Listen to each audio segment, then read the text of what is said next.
than nothing. Hello, everybody. Welcome back to the Squat Cobbler Trilogy, Part 60. I am Mike, Official Pagan on everything, and joining me, as always... Hello, everybody. This is Kelly at KELLYTHUL on Twitter and Instagram. So you excited that we made it all the way to episode 60, Kelly? Excited's maybe a bit of a strong word. Surprised. I'll stick with that. But no, I'm. It's worth it in terms of what we've been doing here recently. I really enjoyed doing the album thing, and so. But I am surprised. Yeah, well, I mean, I think that's more you. Yeah, that's true. It's on me. My YouTube channel is totally unencumbered, as I have not posted anything that could ever possibly be construed as offensive. My current rankings are pristine, and they don't carry history, so I'm good. All right, so as Kelly mentioned, we're doing our album Prisoner Exchanges. This week we have an album that is very near and dear to my heart. It is Suspiria by the band Goblin. Suspiria is not just an album, it is also the accompanying soundtrack and score to the classic Dario Argento horror film that this year is being remade, and I'm sure the remake will be absolutely atrocious.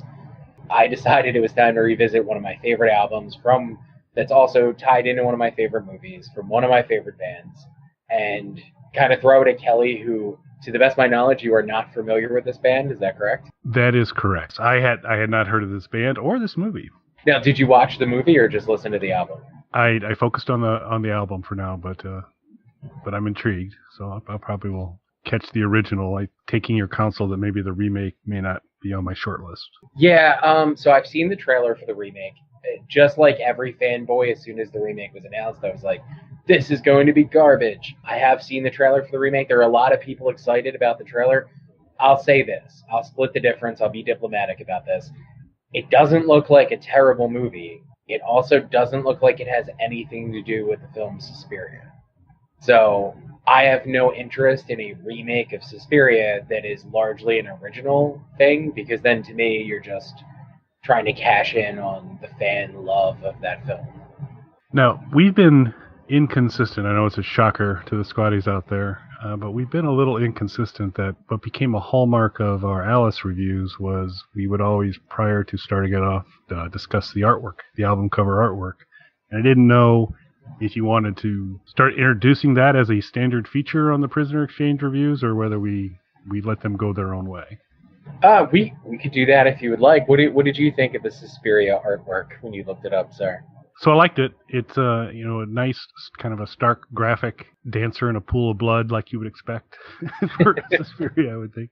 But definitely a striking, noticeable cover. And I think upon listening to the music, consistent, good packaging, accurate packaging for what you get. So, but it's kind of high end. This 3-color graphic.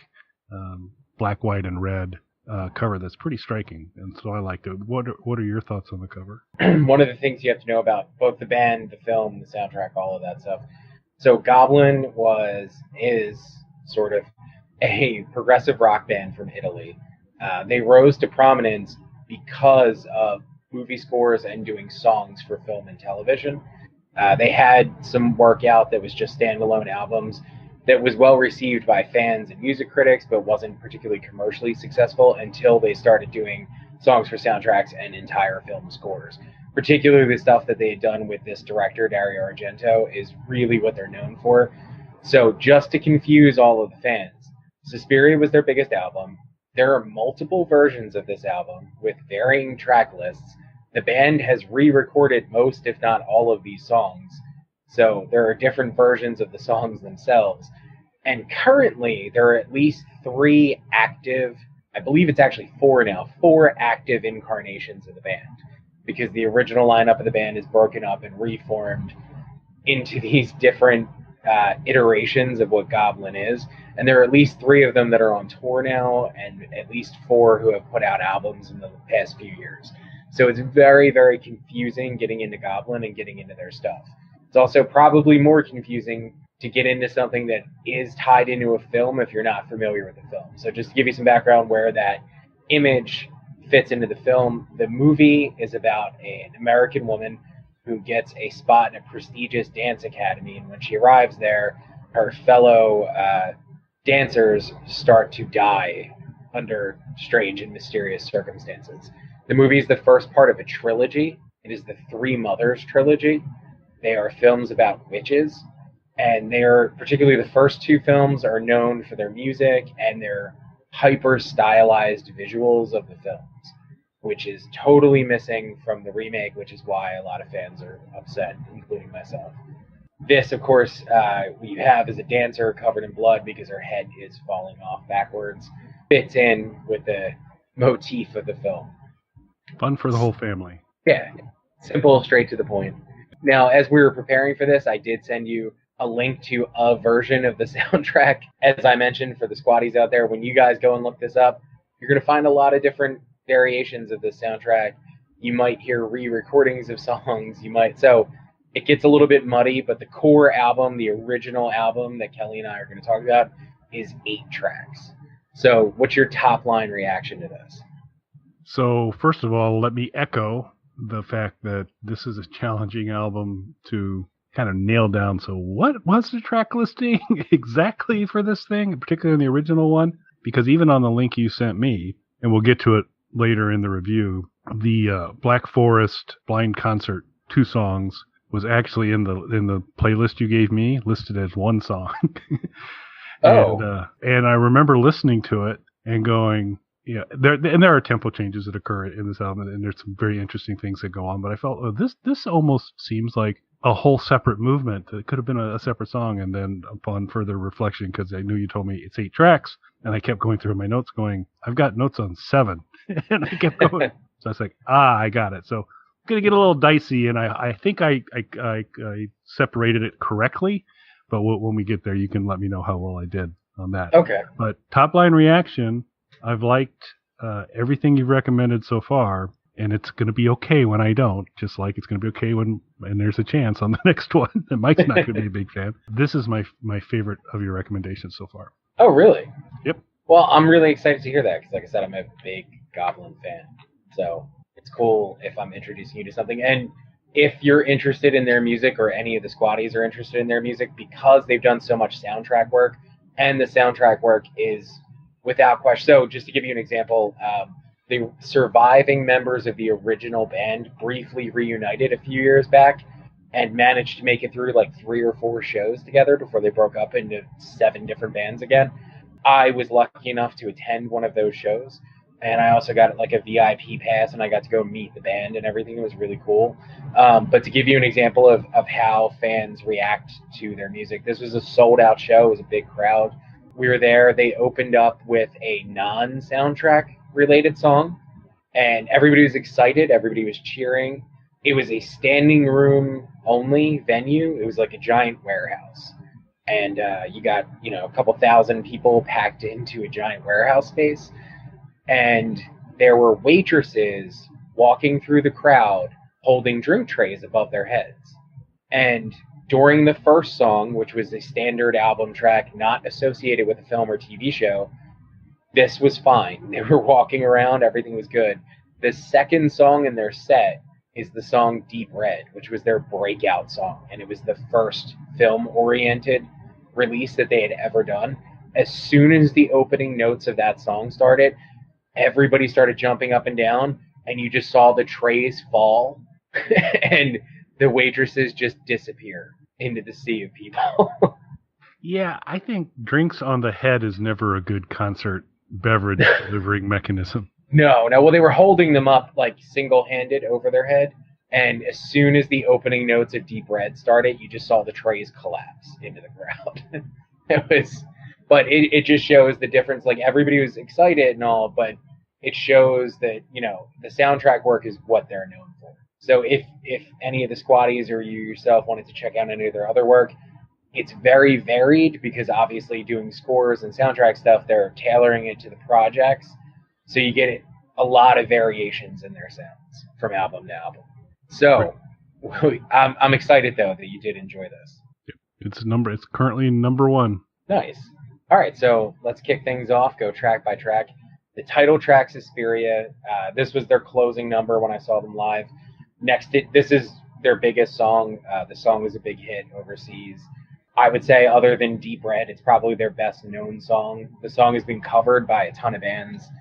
It's been re-recorded multiple times by various versions of Goblin, and it's something else that I'll get to later. But to me, what won me over, I remember seeing the movie as a kid, and I remember thinking it had a cool score, so I sought out the soundtrack when I was a young kid.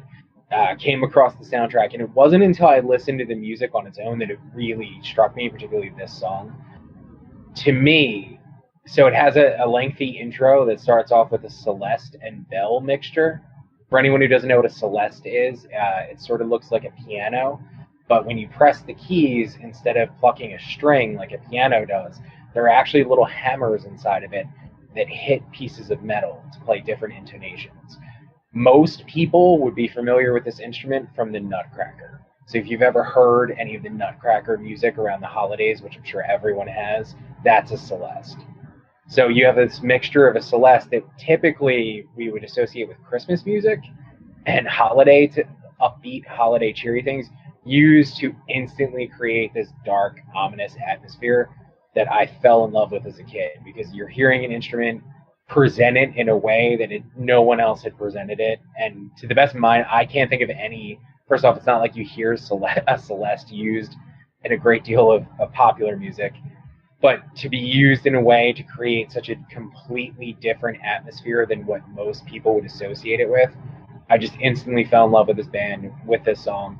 It's probably my favorite opening to any song ever, especially when you hear the Celeste and bell mixture creating that ominous atmosphere, and then the sparse sort of vocal that's over it. It's just great to me. And also, not only has this been covered and re-recorded many, many times, there's a rapper named Cage, who I'm a huge fan of, who heavily sampled this song for one of his own. And just as a hint, a little spoiler for everybody, at some point in these album exchanges, I am going to recommend a Cage album. So not that one, but a Cage album will pop up, so I might as well mention it now, that he heavily sampled this song in one of his. What did you think of it? So my first note is Hillbilly Demented Cirque du Soleil. Perfect. Could be to put hillbilly in front of most everything. And if Cirque du Soleil had an axe murderer as one of the choreographers, I think this would be the way it would start off. It's a fantastic start to the album. It's my favorite song on the album. I do love the Celeste, because it is. And it runs through this album. That there's some unique instrumentality kind of throughout this album in different points, which is very, very cool. I love the percussion on this song quite a bit. It's spooky and awesome. There's kind of almost the archetypical traditional progressive rock section about in the middle or second half of the album. There's a little kind of beat of that. But, this went a long way to making this my favorite album, The Prisoner Exchange from You so far. It's just a fantastic song. I'm glad you enjoyed it. It's my favorite Goblin song. I'm a huge, huge Goblin fan. I really can't overstate that enough. I travel a lot, for anyone who doesn't know, not just with the band, but I actually split my time now between Philadelphia and New Jersey. So I'm constantly in multiple hour car rides back and forth. I make playlists to listen to on the road. There's usually a solid 20 Goblin or Goblin variation related songs on those playlists. So this is one of my favorite bands, one of my favorite albums. This song is a constant on car rides. So, all right, moving along, the second song is Witch. This song is really cool to me because it has that crazy, frantic percussion going through the song that, especially as a kid, I never heard anything like before. So I grew up listening predominantly to classical music and then, early hard rock and metal. That my dad was into, Alice Cooper, Black Sabbath, and all of that kind of stuff. So with Alice Cooper and Black Sabbath, you get that blues and jazz influence to create that kind of hard rock sound. With classical music, drums like the timpanis and things like that are more, they don't even create the backbone of a song. They're more of a flourish to the song. So with this, you get that. It's not a driving beat like you'd expect in a rock song. It's like a classical drummer going insane when you listen to it. And there's these heavy-handed synth stabs that add a lot of atmosphere for me. What did you think? So love the percussion on this one as well. A different percussion than the first, than Suspiria, but love it. I'm actually stunned that you didn't draw an analogy to a degree, these are Beach Boy-esque drawings. Very disappointed in that. I had put the note down there, but said I'm not going to need to say it because Mike's going to say it. It's got, so again, that very cool percussion that really kind of defines this song particularly. And it's got what I like to call the big note, where you kind of, it's going on, it's rolling along, and then you just kind of get this kind of concussive hit of a note, which made it strong. It's, in my opinion, not as strong as Suspiria as a song. It's very, very good. There's a shift. You're still very much in the family of what this kind of feels like already. It's consistent but different. Opens up, and you get a little bit of this through the album, with some wind at the beginning. So there's some of the organics as well. So a very enjoyable song for me. Okay, and that brings us to the third song, which isn't really a whole song. It's more of a drum solo that builds up with a synth part towards the end of it. It's called Opening to the Sighs. So going to the name of the film and album, and because Kelly hasn't seen the films, there are three, it's a trilogy of movies that are loosely connected. It's about three witches. Each of the movies is more or less standalone. There are no direct, other than the three witches, there are no crossover of characters. It's a group of characters come upon one of the witches and has to face them in some way. So in this one, I don't want to give too much away, but size plays a part in it. There's the witch is older and has a raspy, heavy breathing. So that's where you'll see the sighing and that sort of raspy vocal inflections here and there. That's how that plays into the film. So what did you think of this mini track? So it is very short. It does carry almost there's some similarity to the drumming in the percussion from the previous song, different, but it's kind of in the same family. It is really a tight little bridge piece. Nice. I enjoyed it. So that brings us to the song Size. In this one, we get a good guitar rhythm throughout it. So one of the things with Goblin, and this is where fanboys like myself will argue, especially because, like I said right now, there's Claudio Simonetti's Goblin, there's a band that's just called Goblin, there's a band that's called Goblin Rebirth, all of which have original members of the band as basically their own solo projects. For most people, the Claudio Simonetti, whatever version of the band he's in, that's what the majority of people flock to. He's the primary songwriter. He's also the synthesizer player. These are extremely synth-heavy songs, as you know from listening to it. Synth is the driving instrument. The original guitar player of the band, though, is an excellent guitar player, and this is really the first time on the album, to me, you hear what his contributions kind of are, because there's a great guitar rhythm to this track. Get those echoey, distant vocals coupled with the raspy sighs and breathy inflections and things like that you kind of get peppered throughout this album. What were your thoughts? So, like this song quite a bit. Very organic again at the beginning, the sighs you talked about, and there's kind of some non-instrument activity definitely at the beginning. And I'm not the musician you are, so you'll have to kind of correct my poor phrasing of this.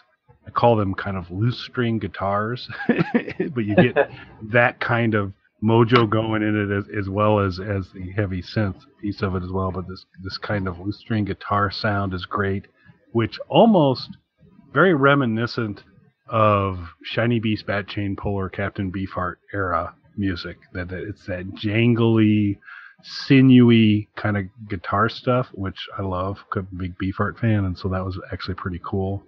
Big finish on the organ synth side at the end, and a little bit more of that hillbilly demented Cirque du Soleil going on. Just got to work hillbilly into it. Always. All right, so that brings us to the fifth song, Marcos. What I love about this song, again, with Goblin, with any iteration of the band, even with the iterations that are more focused on guitar players or rhythm sections of various incarnations of the band, synth is a huge part of this band's sound. So They all have great synth players. What Claudio brought, though, to all of the core albums and his version of the band, a lot of his influence you're really hearing right now because there's a proliferation of synthwave bands who mix sort of like 80s, very theatrical film score type influence in with more modern production and metal elements and things like that. You're hearing a lot of what he brought. And what's great about this song is you get that like distortion, that overdriven synth sound that at that time you didn't hear a lot of. If you listen to the progressive rock records, because it was really I'm not a huge progressive rock guy, but it was really the progressive rock bands that were at that point really heavily delving into synth music. You didn't hear that sort of distortion. It was more of a clean sound. You didn't hear that more overdriven sound that would become way more prominent as synths developed. This is not Imelda Marcos, for those of you who want to clarify on that. Because I knew we probably, the Squaddies, if they're not known for anything else, big Imelda Marcos fans. So this is not a tribute to her. So have you watched Stranger Things, Mike? Yes. So what I was really struck by, again, with the heavy synth prominence, is this could have easily replaced their pretty awesome introductory music. I mean, it definitely has that kind of feel to it. That kind of 80s kind of mojo to it. It's an interesting kind of driving little song, but definitely well at home in the 80s. And should Stranger Things at some point need different theme music, they could pick this bad boy up in a second. Well, I'm glad you brought up Stranger Things. Kind of ties into what I was saying. So the original music for Stranger Things, all the score music, is done by members of the band Survive, who I'm a huge fan of. They are one of those synthwave bands that I was talking about who are heavily influenced by Goblin. So, Cool. All right. So here's where it gets weird for you. We're into Black Forest and Blind Concert. Yes. So we'll start with Black Forest. Both of these are kind of longer tracks, too. They're like 6 minutes long each. Yeah, a 12-minute song listed on the YouTube. Or 12 minutes for Kelly. So starting with Black Forest, I really like the synth and bass parts in this. This is really where the first time, at least on this album, where the bass kind of gets to shine a little bit more. Because up until this point, it's a lot of synth and a lot of percussion that we've heard on this. And not that there's anything wrong with the percussion on other Goblin releases, but I can't think of, in their catalog, I can't think of a more percussion-focused album than this. This is really the first time the rhythm section is getting such a standout in what is essentially a synth and guitar-driven band. So you're getting a lot of rhythm section here, and I love the way the bass and synth play off of each other. They also introduce saxophone in this song, which is a little bit unexpected considering everything you've heard up until this point. Even though there is kind of unconventional things, like there's a lot of use of bells, the use of the Celeste to create the core Suspiria music that kind of pops up here and there throughout it. But I really like the use of the saxophone in this. I like saxophones when they're used in sort of with music that you wouldn't traditionally associate. There are metal bands, particularly more recently, there are some extreme metal bands that have been incorporating just small elements of saxophone here and there to really good effect. And I don't even think people necessarily realize it's a saxophone. And to me, a lot of that comes from things like this, where it pops up in an unexpected way on something that isn't like a jazz record or anything like that, but something that has a darker edge to it. And to me, you can trace that directly back to something like this. What were your thoughts on the first half of what was one very long song for you? So I'll do really well at the beginning, and we'll see if I made the cut appropriately. So echo a lot of what you had to say regarding the introduction of the sax, and very, very cool on that. Definitely, I mean, this is a shift in the vibe of the album from a sonic standpoint. Film noir sound to it, hence the saxophone, some of that stuff kind of going on. And so here's my question, if I've placed things correctly. Okay. This also features the first real kind of guitar shredding of the album. Or is that in the next song? No, I think that's sort of towards the end of this. So the next song, just to kind of bleed them together a little bit. The next song brings in the bells to more of like a wind chimey effect in the beginning. That's where the break is. Okay. Yeah. And so I think that shredding occurs before that. So yeah, I think it's right before that. So you get that kind of film noir kind of action going, and then kind of really the first time where all of a sudden like some serious guitar work kind of comes into play in a big way. So a very enjoyable song for me. I really need to state that. So Goblin, obviously one of my favorite bands, huge influence on me. I'm a synth player. So, and I will state that I play synthesizer in large part because of Claudio Simonetti playing in this band. Like, seeing what you could do with that. Like, if my only exposure to synthesizers was like prog rock bands like Yes or 80s pop music, I don't know that I would play synthesizer. It's listening to stuff like this that got me into it. That shouldn't detract at all from the great guitar players who have been in this band in the various incarnations of this band over the years. So it's cool to see, and on other records you get a lot more of a guitar presence than you do on this one. This one is definitely more rhythm section oriented. So that brings us into what for Kelly was the second half of the song, but is actually a separate track. As I mentioned, there are bells that create sort of a wind chime effect in the beginning. So there is also xylophone introduced in this. I'm a big xylophone fan. I don't know if you are, Kelly. And again, making a direct correlation to rap music again, as with Cage sampling Suspiria. In the 90s, those sort of like dissonant, echoey xylophone hits were really big in rap music.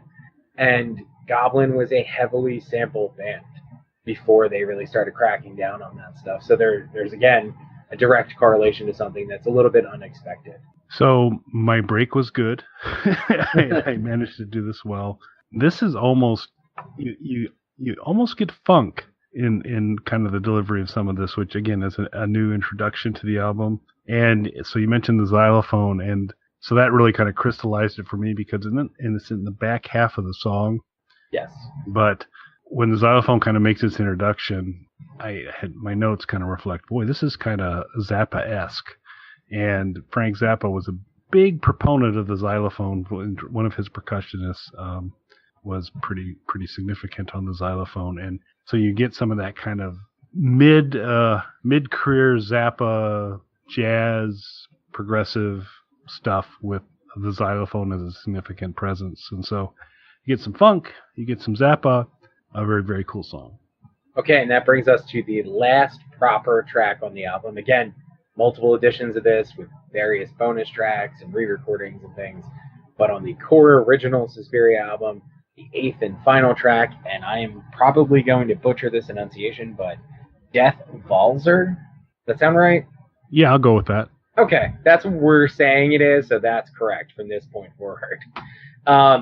This is a piano solo that is uncharacteristically traditional, because I feel like a lot of what you've heard up until this point is very non-traditional, especially with the percussive elements and some of the crazy stuff that comes towards the end with the introduction of saxophone and xylophone and things like that, or using instruments like a celeste in an unexpected way, or a way that most people aren't typically used to hearing it.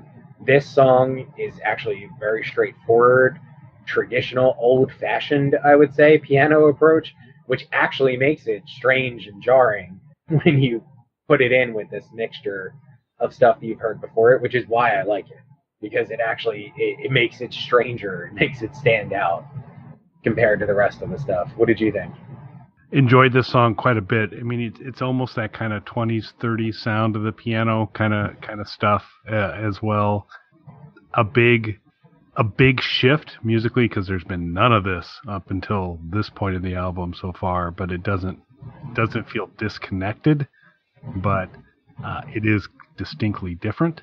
And like I say, I'm being a child of the 20s, I'm a big fan. I'm a big fan of that 20s piano, and so it was kind of a fitting end to it. Again, slightly thrown because you told me 8 songs.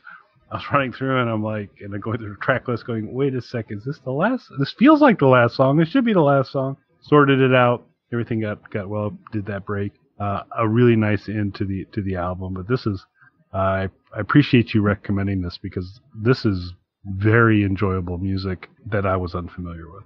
Well, I'm glad you liked it. I hope you get a chance to check out some of their other stuff. Definitely will. In any incarnation of the band, it's all good music as far as I'm concerned. Sounds like I have options. So that's good. Yeah, you know what? And this is for anybody who follows, especially in hard rock music. Apparently, most bands in the 80s and 90s didn't understand how trademarks work. So there are a lot of bands right now, particularly rock, like American hard rock bands, with multiple incarnations of the bands out on the road. This is coming from people either trademarking the names together, because trademarking things it's a little bit of a pricey and lengthy process. So I think what was happening was you would have like two members of the band going on it, then they technically two members own the name. You can both go out and tour that way. The most interesting example of this was a band that I'm not actually a fan of. I'm not trying to insult them or their fans or anything. It's just not for me. There's a band called Queensryche. Are you familiar with them at all? I am. So there were two incarnations of Queensryche a while back, and they took each other to court. They both released albums and toured, and the judge actually decided to let the free market decide who the real Queensryche was, and told them to both put out albums, and that the response to those albums would be considered in the judge's decision of who got to be Queensryche, which I thought was a really interesting sort of approach to it. But with Goblin, what you get is slight variations on the band name. So there's a band that's called Goblin. There's Claudio Simonetti's Goblin, which is him and a lot of the touring members that most people are familiar with. There's a band called Goblin Rebirth, which is like the original drummer and bass player, I believe. There was a band for a while called Goblin Keys, which were like additional keyboard players in the band. So it's just subtle variations on the band name. A lot of these other bands have released albums, though, and I think they're all good. And at least with the subtle variations on the name, you know what you're getting. There's a band that we have a little bit of a history with, who had one of these band name issues. I'm not going to mention them because I don't know where that stands, so I don't want to cause any issues for them. But there was an issue where people were showing up for shows not knowing which incarnation of the band they were going to see, and even promoters sometimes not knowing who was going to show up when they would just speak to a manager, a booking agent, and things like that. So to me, I don't mind the variations on the name because at least you know what you're getting into. You can make an informed decision, if that makes sense. Absolutely. So I'm glad you enjoyed it, though, sir. Very, very cool. And again, something I wouldn't run across, and that's the beauty of the prisoner exchange. So on Squat Cobbler episode 61, ladies and gentlemen, I just want to kind of provide some forewarning. We may finally reach the first point where somebody goes, really? So we'll see. But I stand by my recommendation. Next time we get together on Squat Cobbler to talk about albums, it will be the 1978 release by the Kinks called Misfits. So looking forward to talking about that. And I don't have anything to add for this week unless you do, Mike. Nope, that's it. Thank you, everybody. Thanks for listening. All